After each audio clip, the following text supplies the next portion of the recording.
Hi Morgan, this is Terry from Sophomore Speaking and Listening Class Section B, and my student number is 54. Today I'm going to read a script of Jose Miguel Sokoloff's speech, How Christmas Lights Helped Guerrillas Put Down Their Guns.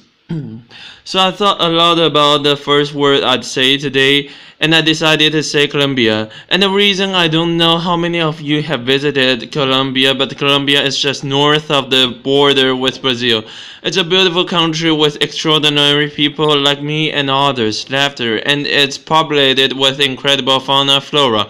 It's got water, it's got everything to be the perfect place. But we have a few problems. You may have heard of some of them. We have the oldest standing gorilla in the world. It's been around for over 50 years, which means that in my lifetime I have never lived one day of peace in my country.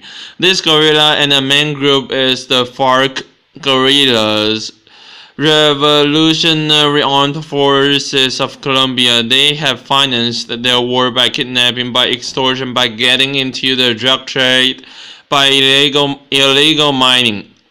There has been terrorism, there have been random bombs, so it's not good, it's not really good. And if you look at the human cost of this war over 50 years, we have had more than 5,700,000 displaced population. It's one of the biggest displaced populations in the world, and this conflict has cost over 220,000 lives. So it's a little bit like the Bolivar wars again. It's a lot of people who have died unnecessarily. We're now in the middle of peace talks, so we've been trying to help resolve this problem peacefully, and as part of that, we decided to try something completely lateral and different: Christmas lights.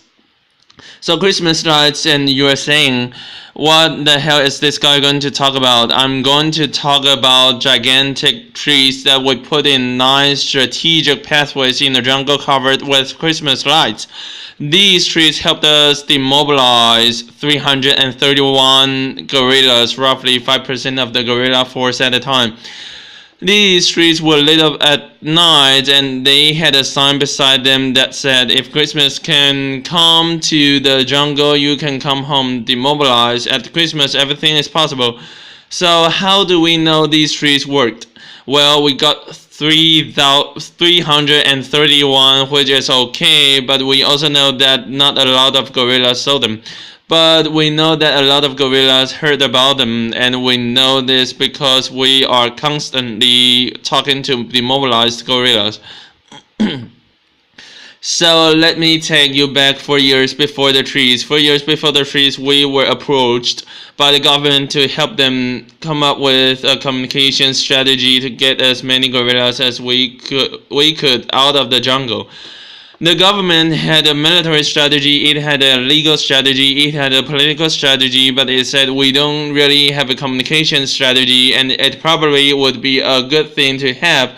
So we decided to immediately jump into this because it is an opportunity to affect the outcome of the conflict with the things that we do, with the tools that we have. But we didn't know very much about it. We didn't understand in Colombia, if you live in the cities, you are very far from where the war is actually happening, so you don't really understand it, and we asked the government to give us access to as many demobilized guerrillas as possible. And we talked to about 60 of them before we felt we fully understood the problem. We talked about, they told us why they had joined the guerrillas, why they left the guerrillas, what their dreams were, what their frustrations were, and from those conversations came the underlying insight that has guided this whole campaign, which is that guerrillas are as much prisoners of their organizations as the people they hold hostage. And at the beginning, we were so touched by these stories, we were so amazed by these stories, that we thought that maybe the best way to talk to the guerrillas was to have them talk to themselves. So we recorded about 100 different stories during the first year, and we put them on the radio and television so that the gorillas in the jungle could hear stories, their stories, or stories similar to theirs. And when they heard them, they decided to go out. I want to tell you one of these stories. This person you see here is Giovanni Andres. Giovanni Andres is 25 when we took that picture. He had been 7 years in the gorilla and he had demobilized very recently. His story is the following. He was recruited when he was 17 and sometime later in his squadron, if you will, this beautiful girl was recruited and they fell in love. Their conversations were about what their family was going to be like, what their kids' names would be, how their life would be when they left the gorilla. But it turns out that love is very strictly forbidden in the lower ranks of the gorilla, so their romance was discovered and they were separated. He was sent very far away and she was left behind. She was very familiar with the territory, so one night when she was on guard, she just left and she went to the army. She demobilized and she was one of the persons that we had the fortune to talk to, and we were really touched by this story. So we made a radio spot, and it turns out by chance that far away, many kilometers north, he heard her on the radio. And when he heard her on the radio, he said, "What am I doing here?" She had the balls to get out. I need to do the same thing. And he did. He walked for 2 days and 2 nights and he risked his life and he got out. And the only thing he wanted was to see her. The only thing that was in her mind was to see her. The story was they did meet. I know you are wondering if they did meet. They did meet. She had been recruited when she was 15 and she left when she was 17. So there were a lot of other complications, but they did eventually meet. I don't know if they're together now, but I can find out after. But what I can tell you is that our radio strategy was working. The problem is that it was working in the lower ranks of the gorilla. It was not working with the commanders, the people that are more difficult to replace because you can easily recruit, but you can't get the older commanders.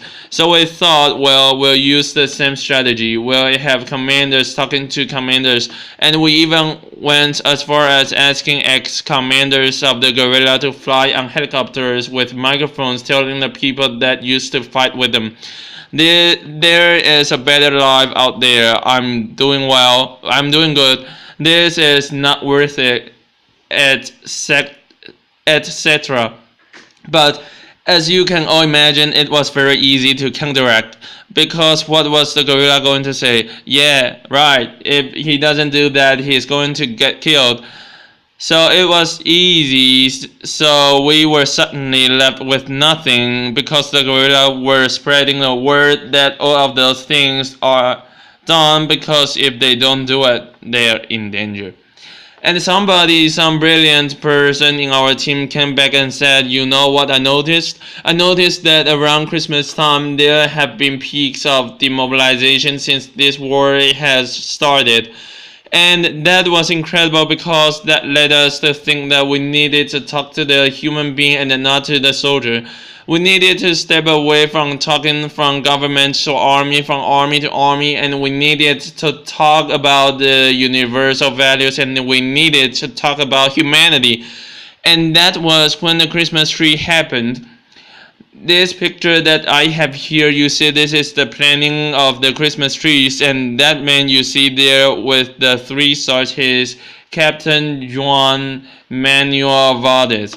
Captain Valdez was the first high-ranking official to give us the helicopters and the support we needed to put these Christmas trees up. And he said in that meeting something that I will never forget. He said, I want to do this because being generous makes me stronger, makes my men feel stronger. And I get very emotional when I remember him because he was killed later in combat and we really miss him. But I wanted you all to see him because he was really, really important. He gave us all the support to put up the first Christmas trees. What happened later is that the guerrillas who came out during the Christmas tree operation and all of that said, that's really good, Christmas trees are really cool, but you know what? We really don't walk anymore, we use rivers. So rivers are the highways of the jungle, and this is something we learned, and most of the recruiting was being done in and around the river villages. So we went to these river villages and we asked the people, and probably some of them were direct acquaintances of the guerrillas. We asked them, can you send guerrillas a message? We collected over 6,000 messages. Some of them were notes saying, get out. Some of them were toys, some of them were candy. Even people took off their jewelry, their little crosses, and religious things and put them in these floating bowls that we sent down the river so that they could be picked up at night. And we sent thousands of these down the rivers and then picked them up later if they weren't. But lots of them were picked up. This generated on average a demobilization every 6 hours, so this was incredible, and it was about come home at Christmas. Then came the peace process, and when the peace process started, the whole mindset of the guerrilla changed, and it changed because it makes you think, well, if there is a peace process, this is probably going to be over. And at some point, I'm going to get out, and their fears completely changed, and their fears were not about, am I going to get killed? Their fears were, am I going to be rejected?